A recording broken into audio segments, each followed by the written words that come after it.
Alcohol is a potent anxiety-reducing drug, can have a heroin-like effect, which facilitates the sense of social belonging. The consequence for me was I would misbehave when I was drinking in ways that made me remorseful the next day. Alcohol doesn't bring out the best in people's characters. Alcohol almost universally makes people less than they are. It's fun because it eradicates your concern for future consequences. People find themselves too timid to do anything, and so instead of admitting their lack of courage to themselves, they put a moral gloss on it and say that the reason they're timorous is because they're good.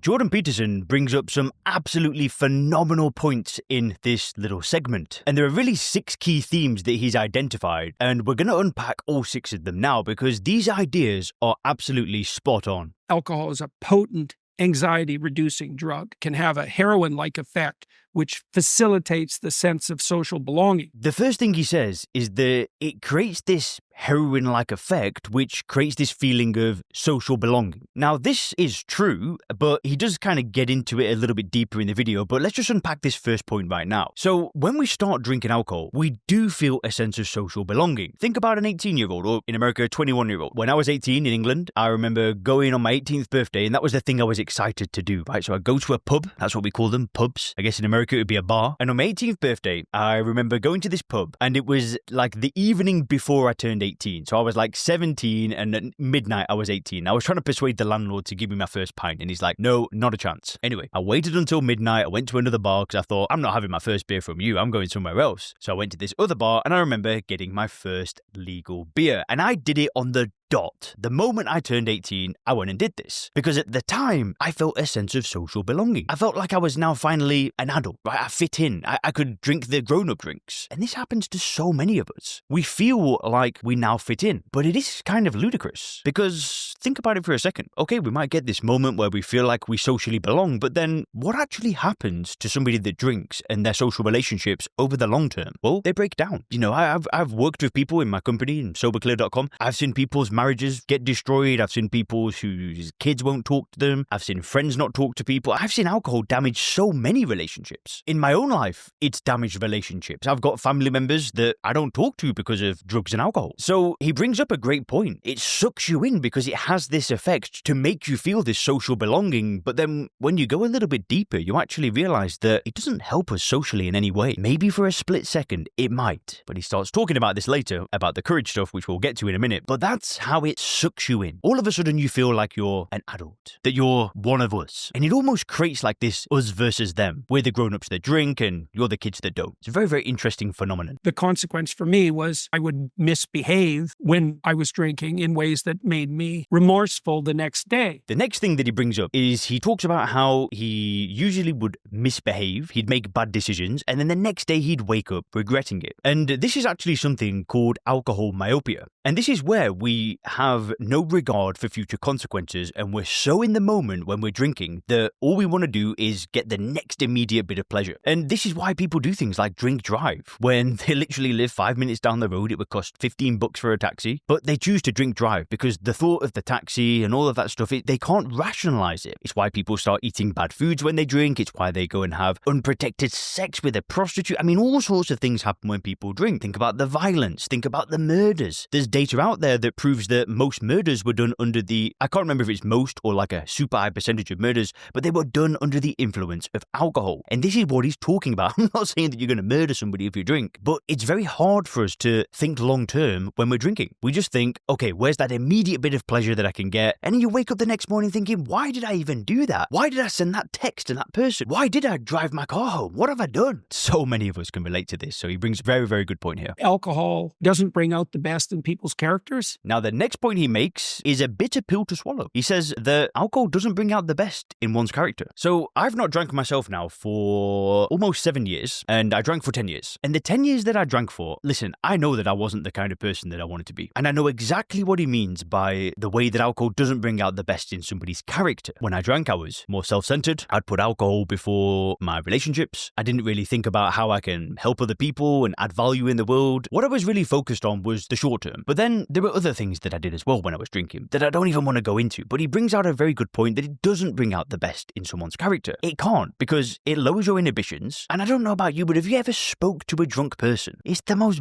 boring thing ever when they're slurring their words and talking about, oh, politics, oh, this and that, and oh, this problem and that problem, and they're not really making much sense. But, you know, a lot of people might hear this right now and think, no, when I drink, I'm fine. And hey, listen, and a lot of people might be hearing this thinking, when I drink, I'm fine. But after not drinking myself for 7 years, I promise you that if you do drink and you do think that you are being the best version of yourself, you're in for a surprise. If you stop drinking alcohol, you will find a version of you that you didn't even know existed. Alcohol almost universally makes people less than they are. The fourth thing he says is absolutely savage, but it's absolutely true. And he says that alcohol makes people less than they are. And boy, oh boy, that's me in a nutshell. When I drank, I was a totally different person to who I am now. I'm now more disciplined, I'm more healthy, I'm fitter, I'm, more productive, I have more money. Everything got better as a result of stopping drinking. Everything. No exaggeration. It was think about decisions, right? The only thing that I could have done that probably had a higher leverage return on a singular decision was buying Bitcoin when it was $1. Right? That's probably the only thing I can think of. And in fact, even that, sure, I'd have a load of money, but if I was still drinking, guess what? Who knows what would have happened? So I still believe that was the highest leverage decision that I could ever make. Better than any business decision, any investment decision, any decision. For me, in my personal life, stopping drinking alcohol made me so much better. It's fun because it eradicates your concern for future consequences. Again, the fifth thing he starts talking about is that we have this no worry for future consequences. So then we can go and kind of have this bravado, but he then starts to unpack something so deep. People find themselves too timid to do anything, and so instead of admitting their lack of courage to themselves, they put a moral gloss on it and say that the reason they're timorous is because they're good. He says rather than people admit to themselves that they actually have a lack of courage, they drink and then they go and behave the way they want to behave. Oh man,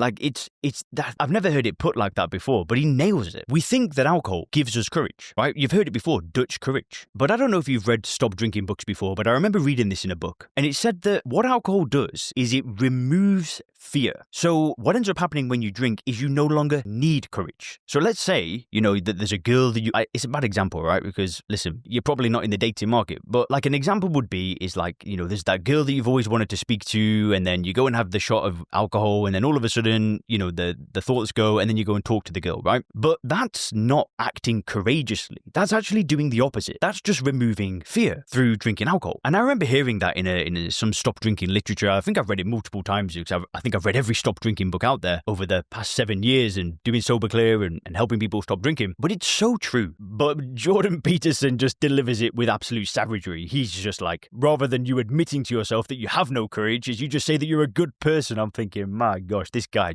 he is brutal. But I just think this short segment, I think he absolutely nails it. And I just love to see people with so much influence and so much relevance actually going and talking about this topic, because there are so many people that are quietly struggling. And I think the more that we open up these conversations, the better things go. So credit to Jordan Peterson.